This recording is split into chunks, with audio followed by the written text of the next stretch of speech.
Subscribe channel Truth.id dan aktifkan lonceng notifikasi untuk mendapatkan informasi seputar live streaming dan video khotbah terbaru. Posisi tombol subscribe berada di kanan atas channel kami dan jangan lupa nyalakan loncengnya.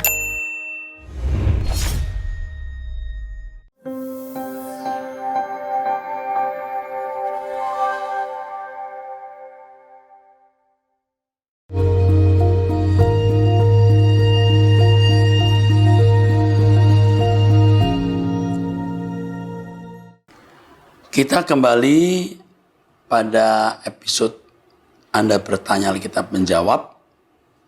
Ini pada urutan 157. Dari 0821 46605 dan seterusnya, wanita usia 22 tahun. Shalom.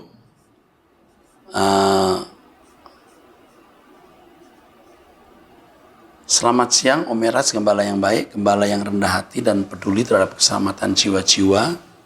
Jerih lelah Om dalam pemberitaan Injil yang murni tidak sia-sia. Kuota saya pun tidak buang sia-sia. Saya habiskan untuk mendengar khotbahnya Om Eras dan rekan-rekan. Terima kasih untuk semua khotbahnya di YouTube yang terus mendesak saya berkemas-kemas untuk pulang ke langit baru, bumi baru. Hebat ya, usia 22 tahun sudah bicara begini. Terima kasih juga karena sudah menjawab pertanyaan saya sebelumnya dan saya juga dikirimi buku oleh stafnya Om Eras. Sekali lagi terima kasih Om. Ketika saya sakit saya bilang sama Tuhan, Tuhan saya belum siap mati, masih ada tugas yang harus saya tunaikan. Saya dibesarkan di keluarga Katolik. Sekarang saya sudah 3 tahun lebih di Bali kuliah sambil kerja. Berkat mendengar kesaksian YouTube saya penasaran dengan isi Alkitab yang selama ini tidak membuka Alkitab. Alkitab tersimpan di lemari, ya. Nah, akhirnya ia ke gereja, sebuah gereja. Sering berjalannya waktu, Natal ini orang tuanya tidak setuju dia ke gereja non-Katolik, ya. Tetapi wanita ini tetap berkeras. Lalu sekarang dia hanya mendengarkan live streaming, nggak apa-apa. Ya, live streaming saja. Dalam perjalanan berpacaran sering jatuh dalam dosa. Sekarang puji Tuhan ya, sadar bahwa itu salah. Dan tentu dosa membuat ia tidak bersemangat mendengar Injil. Karena frustasi. Ya. Karena tubuh bait Roh Kudus, dia merasa frustasi. Puji Tuhan sekarang semangat lagi mendengar Injil. Lalu menyampaikan pertanyaan ini. Lalu sampai dilayani secara pribadi. Ya.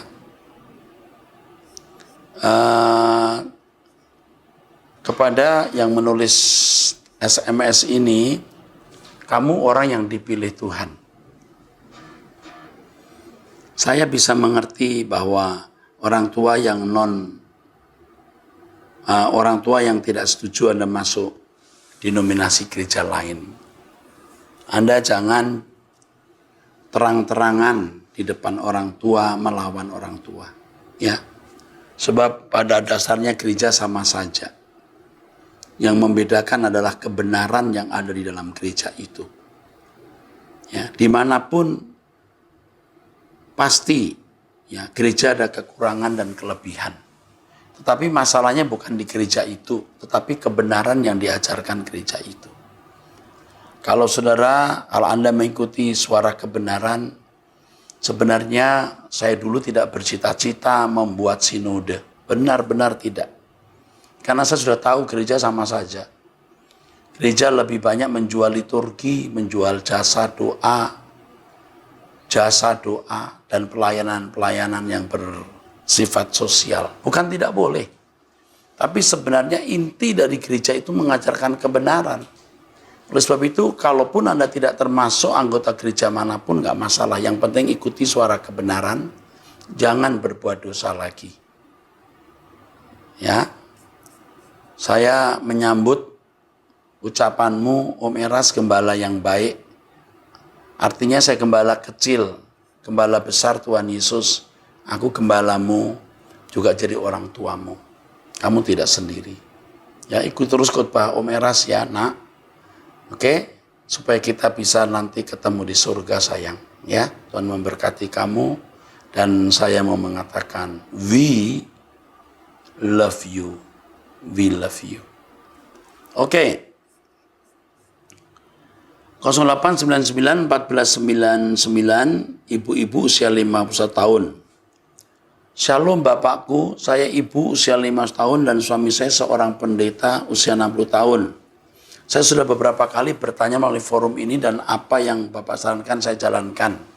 Saya pernah bertanya tentang gereja saya yang pengajarnya bertolak belakang dengan pengajaran Pak Eras. Saya ingin keluar tapi kata Bapak bertahan aja dulu. Maka saya pun mengikuti anjuran Bapak, kemudian saya bertanya lagi dengan kasus yang lain. Dan Bapak bilang supaya saya keluar dari gereja itu, karena udah nggak benar. Maka saya pun berdoa untuk minta petunjuk Tuhan di mana saya harus beribadah. Sambil saya berdoa, rupanya Tuhan punya rencana yang lain. Ya Pak, tiba-tiba ada sebuah gereja yang gembalanya meninggal. Dan suami saya diminta menggantikan jadi gembala di gereja tersebut. Karena gembalanya tidak punya anak, istri untuk melanjutkan pengembalaan gereja itu. Jujur saya katakan, saya nggak mampu, tapi saya nggak berani menolak. Karena suami menganggap hal ini adalah pekerjaan Tuhan. Ada keraguan di hati saya Pak, karena yang namanya pelayanan itu kan butuh dana dan sebagainya. Sedangkan jemaat di tempat itu hanyalah orang-orang biasa saja dan hanya hitungan jari saja. Sedangkan jarak tempat tinggal saya dengan gereja tersebut kurang lebih 30 km. Tapi saya sepakat dengan suami mengajarkan firman Tuhan seperti yang Pak Eras ajarkan. Bahwa bahkan saya tidak akan menjalankan persembahan dalam ibadah. Saya hanya mau jemaat yang saya gembalakan bisa sampai di LP3. Aduh, bagus sekali. Saya mohon saran Bapak bagaimana menjadi gembala yang baik dan benar. Saya sebagai istri sejauh mana saya bisa ikut campur dalam pengembalaan. Saya mendengarkan khotbah Bapak mendampingi suami dalam pelayanan yang tayang setiap Selasa siang. Luar biasa ya Pak, Tuhan tahu kebutuhan saya bertepatan untuk menayangkan acara tersebut. Kalau nanti ibadah sudah berjalan, bolehkah saya bekerja sama dengan gereja Bapak melalui Sister Church, supaya Bapak bisa mengirimkan pengkhotbah ke gereja saya kelak, dan apa syaratnya? Ya, sebenarnya tidak usah harus menunggu offline. Sementara online pun dari jauh saya bisa mengembalakan Anda dan suami, ya, walaupun tidak harus masuk sinode GSKI. Tapi saya lihat Anda dan suami orang yang patut untuk diperhatikan dan dilindungi, ya. Kemungkinan nanti bisa saja staf saya yang akan menghubungi Anda, ya. Bisa ya ini. Anda butuh dukungan.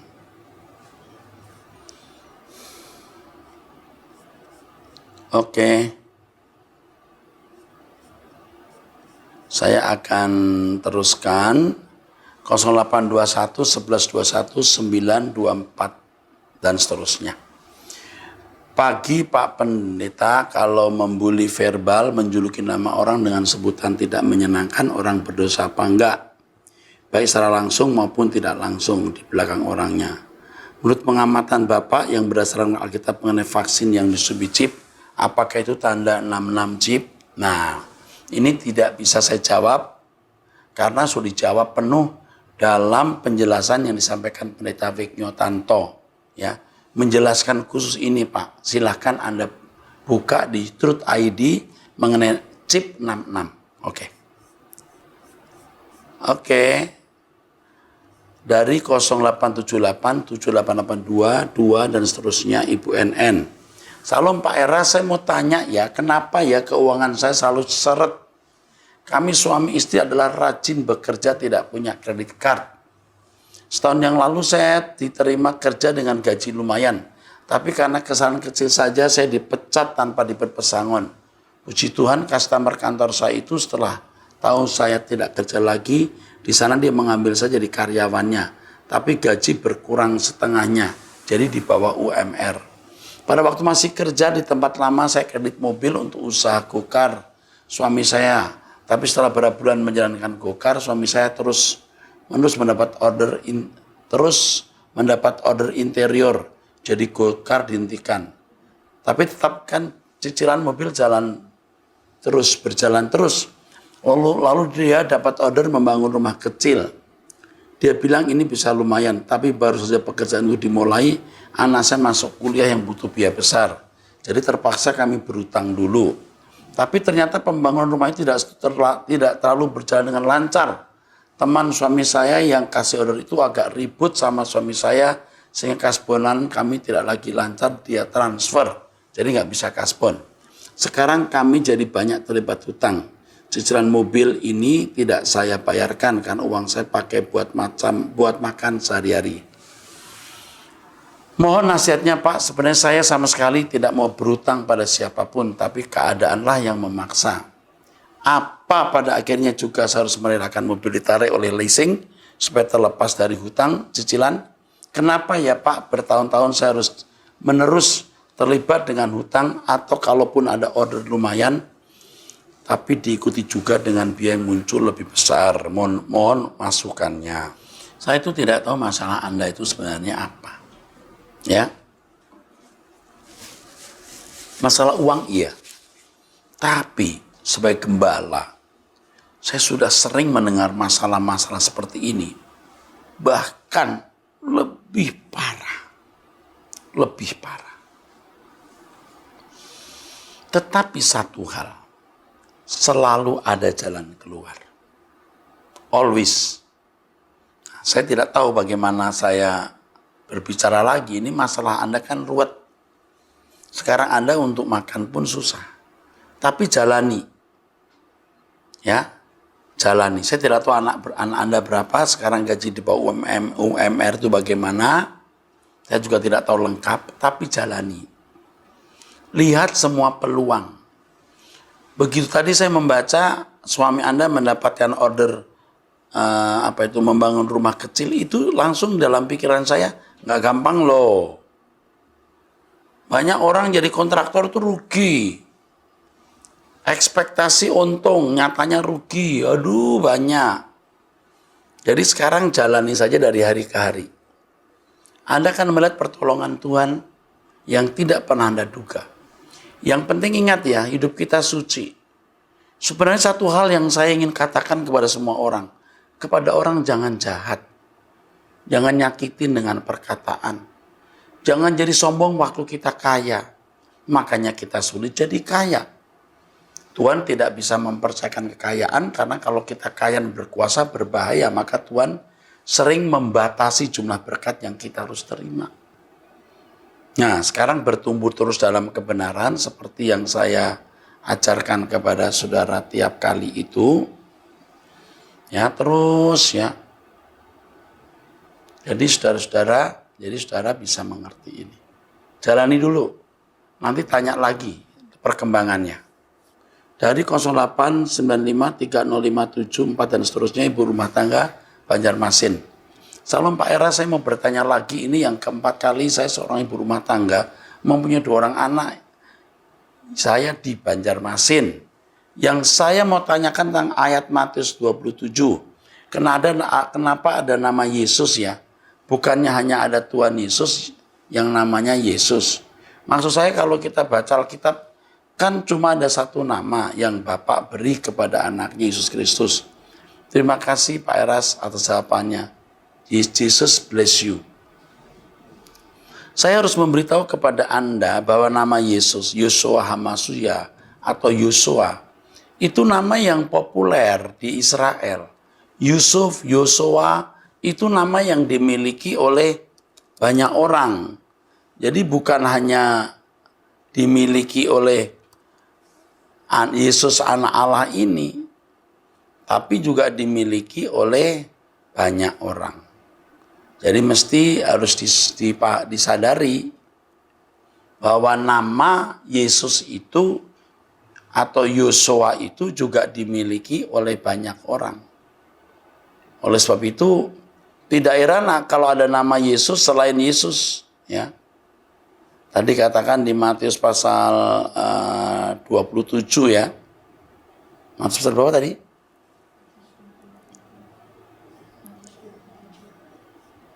Ada nama Yesus ya. Ada namanya Bar Yesus juga ada ya. Banyak. Kalau di Spanyol, di Filipina, jelas-jelas ada nama Yesus. Dan mestinya itu tidak menjadi masalah ya.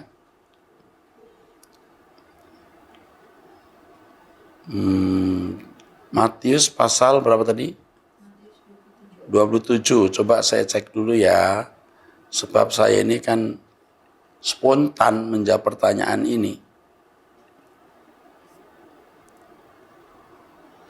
Yesus Barabas atau Yesus yang disebut Kristus. Karena mereka sudah berkumpul di sana, Pilatus berkata kepada mereka, siapa yang kamu kehendaki kubebaskan bagimu? Yesus Barabas atau Yesus yang disebut Kristus? Yesus Barabas. Ya. Jadi nama itu tidak usah heran. Nama itu banyak di Israel. Tapi kalau Yesus itu ada Kristusnya, Yesus Kristus atau Tuhan Yesus. Ini pasti Yesus anak-anak. Oke, itu jawaban saya. Oke, 0895 3574 dan seterusnya. Anak perempuan 12 tahun. Salam Om, saya sering dengar khotbah Om tentang surga. Saya mau tanya Om, apa di surga ada sekolah seperti di sini? Atau kita diajarin guru atau diajarin Tuhan?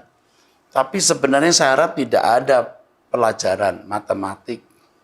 Saya tidak suka matematik dari kecil. Oh ya Om, apa di EBL 3, di LB 3 orang juga bisa marah? Dan seperti apa kehidupan di sana? Apa gedung dan rumah seperti di sini? Terima kasih. Saya jawab, sayang, kamu pinter banget deh. Ini anak perempuan. Sudah berapa kali ada tanya jawab untuk anak-anak? Mungkin harus ada Anda bertanya, kita menjawab untuk anak-anak, kalian untuk pemuda. Saya akan pisahkan ya. Kami sedang memikirkan itu. Begini sayang, surga itu seperti di dunia ini. Ada rumah, mobil, jembatan, laut, dan lain-lain. Ada.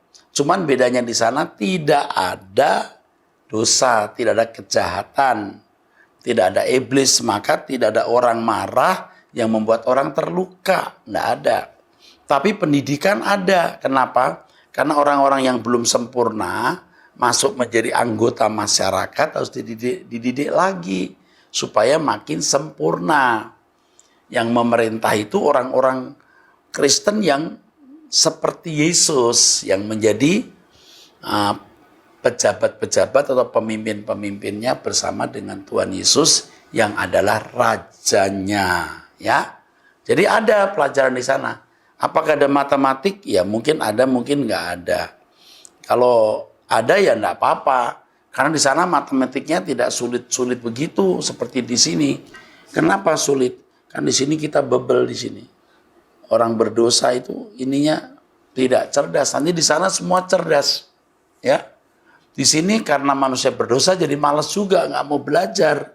Tapi di sana nanti semua orang pasti belajar dengan sukacita. Karena suasananya membuat orang jadi rajin belajar. Ya, itu saja sayang. Tuhan memberkati. 0818 08654 dan seterusnya. Wanita usia 34 tahun. Salam Omera, saya wanita 34 tahun. Dari kecil saya sudah Kristen, tapi baru benar-benar belajar mengenal Yesus saat kuliah. Waktu itu saya memutuskan untuk tidak menikah dan hidup hanya untuk pelayanan untuk Tuhan saja. Saya memiliki komunitas pertemuan yang baik dengan komsel dan pelayanan seperti guru sekolah minggu. Nah, singkat cerita, saya kenal dengan pria berumur 6 tahun lebih muda dari saya. Pria ini yang pertama kali mengenalkan saya ke Om Eras. Saya ingat khotbah Om Eras tentang kesabaran yang meneduhkan dan itu menyentuh hati saya. Semenjak itu saya jadi suka datang ke gereja Om Eras bersama pria ini untuk mendengar langsung khotbah-khotbah Om. Suatu saat saya mendengar khotbah Om tentang jodoh. Om mengatakan menikah untuk Tuhan, tidak menikah pun untuk Tuhan. Dan harus bertanya, Tuhan menikah atau tidak ya? Oke. Dari kalimat itu saya berdoa, minta maaf sama Tuhan karena lancang sudah mendahului Tuhan. Sama dulu juga saya lancang ya. Saya semakin sering didatang ke gereja Om dan rajin ikut seminar-seminar. Singkat cerita, pria tersebut menyatakan rasa sayangnya ke saya dan mau menikahi saya. Pria ini memang lebih muda 6 tahun dari saya, tapi untuk berbagi pemikiran dia lebih dewasa dari saya. Nah, karena kami berpuasa 40 hari waktu itu, kami mendapatkan mimpi tentang satu dengan yang lain selama 3 hari berturut-turut. Dari itu saya kaget dan saya membuka hati saya untuk dia dengan sambil berdoa minta tuntunan Tuhan. Saat itu saya bilang sama diri saya sendiri, jika orang tua saya tidak mengizinkan hubungan ini, artinya Tuhan tidak menyetujui. Dan saya tidak akan berpacaran. Ternyata orang tua setuju dan pria ini membuktikan keseriusannya dengan saya. Setelah setahun berpacaran, karena masalah ekonomi, pria ini memutuskan untuk kerja di luar negeri untuk mendapatkan penghasilan lebih baik dan bisa menikahi saya. Jadi kami LDR, Long Distance Relationship. Sambil saya di Jakarta merencanakan semua untuk pernikahan kami. Singkat cerita kami menikah. Pertemuan kami hanya 2 minggu lalu berpisah lagi. Hal ini sudah berlangsung hampir 4 tahun Om. Dalam 4 tahun ini, 2 tahun pacaran, 2 tahun nikah.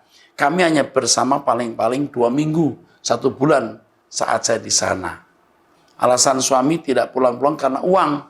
Saya mau di sana dan kerja di sana, tapi dia menolak. Saya lebih baik di Jakarta tinggal sama orang tua saya. Sedangkan saya sudah capek dengan keadaan seperti nikah tapi tidak menikah. Pertanyaan saya, menurut Om, idealkah pernikahan seperti ini? Tidak sama sekali. Kami video call tiap malam minimal 1 jam jika wifi-nya lagi baik. Chatting jarang karena kalau dia sedang kerja siangnya. Saya di Jakarta juga sibuk cari uang dan baru kepikiran pada malam hari. Orang tua saya sudah mulai bilang kalau suami saya ini kurang bertanggung jawab karena meninggalkan saya lama. Sedangkan pandangan pria ini karena dia bertanggung jawab. Jadi cari uang dulu sampai terkumpul. Waduh. Jangan, ini tidak sehat, bahaya. Padahal menurut saya uang bisa didapat di Jakarta berapapun bersyukur dan saya tidak menuntut harus sama gajinya dengan di sana. Oh iya, benar. Tapi mungkin karena jarak umur itu dia juga mau membuktikan kalau dia kepala keluarga yang bisa diandalkan. Wah, menjadi kepala keluarga tidak harus mesti penghasilannya lebih besar. Saya mulai kejepit Om antara orang tua dengan dia karena saya juga masih numpang di sini. Saya harus apa ya Om? Bicarakan dengan dia. Kasih tahu keadaanmu ini. Kalau dia cinta, dia tidak akan berpisah lama-lama begini. Saya capek apalagi sekarang hubungan kami makin dingin. Suami saya ini jika sedang marah, saya bisa tidak dicari-cari berhari-hari. Wah, dan pernah berbulan-bulan. Saya telepon di reject, saya capek seperti mengemis cinta. Maaf Om panjang. Ini enggak benar nih. Asli enggak benar. Ini enggak benar nih. Enggak bisa nih begini nih, ya. Harus kumpul. Dia datang ke Jakarta seadanya atau Anda ke sana. Anda pasti belum punya anak ini. Sedih saya dengarnya. Ya. Enggak boleh begini. Ya, nanti kasih kabar lagi ke Om saya. Ajak bicara, udah minta petunjuk Om Eras, kata Om Eras harus kumpul. Anda yang pergi ke luar negeri bersama dia atau dia yang balik ke Jakarta? Emangnya kalau dia ke luar negeri jadi kaya? Belum tentu kan. Malah banyak bahayanya. Apalagi kalau sudah tidak kumpul lalu jadi dingin seperti ini. Bahaya sekali. Ya, oke.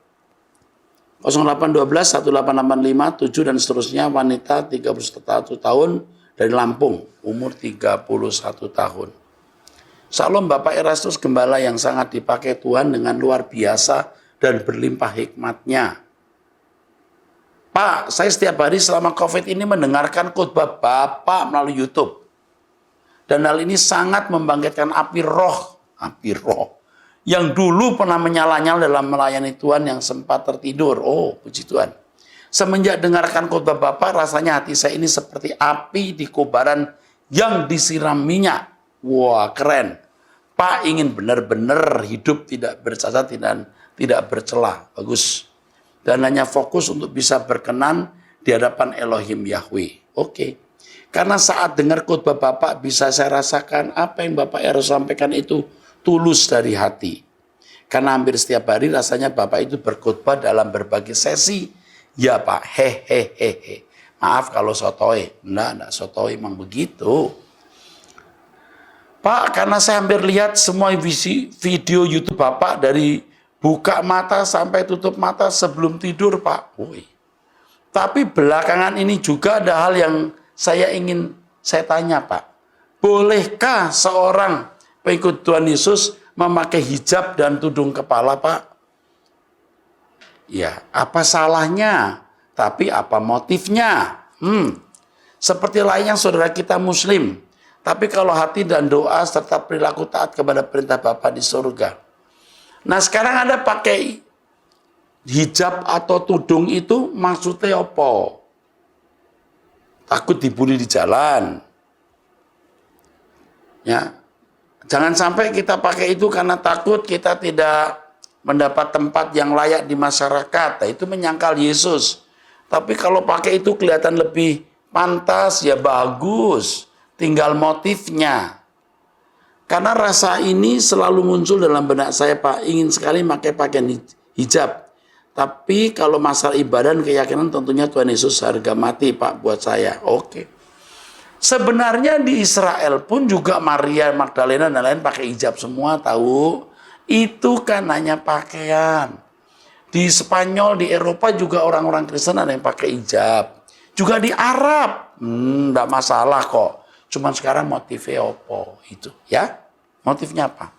Mohon jawabannya Pak. Terima kasih Pak.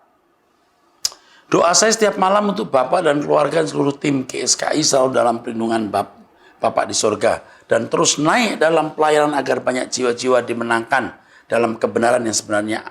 Dalam kebenaran yang sebenarnya. Amin. Amin. We love you Bapak. Saya selalu ya Pak. We love you too dear. We love you so much. Amin. Oke. Teruskan. Dari 0831 8644 dan seterusnya, usia 33 tahun, dari Langgam, Kabupaten Pelalawan, Riau. Wih, jauh dari Jakarta. Ya. Salam Pak Eras yang kekasih, semoga Bapak dalam keadaan sehat dan limpah akan berkat Tuhan. Saya awal pertama mendengar khotbah Bapak dari radio Suara Kidung Kebenaran RSKK di Pematang Siantar sekitar tahun 2010. Saya sangat bersyukur karena banyak rahasia firman yang dibukakan, dijelaskan oleh khotbah Bapak Eras. Hampir setiap pagi saya mendengar khotbah Bapak melalui radio tersebut, sambil saya merekamnya agar saya bisa mengulang mendengar lagi untuk bisa mengerti maksud khotbah Bapak tersebut. Saya mengikuti khotbah Bapak selama 3 bulanan. Saya bekerja ke daerah lain jadi tidak bisa mendengar melalui radio lagi. Selama 1 semester saya tidak melanjutkan kuliah lagi. Karena banyak perbedaan pengajaran yang saya dapatkan dari Pak Eras. Salah satu contoh, Bapak mengarahkan supaya dewasa rohani, kalau di situ menurut saya lebih fokus pada berkat dunia. Dan banyak lagi yang membuat hati kurang damai sejahtera. Terima kasih kepada Allah Bapak. Baru-baru ini saya bisa lagi mendengar khotbah Pak Eras melalui YouTube. Saya merasa dipulihkan setiap melihat khotbah Bapak. Pertanyaan saya, Pak, apakah Bapak mau membimbing saya melalui mengirimkan buku? Dan Oke. Ini akan mendapat perhatian kami khusus. Sampai jumpa, Tuhan memberkati saudara sekalian. Sola Gracia.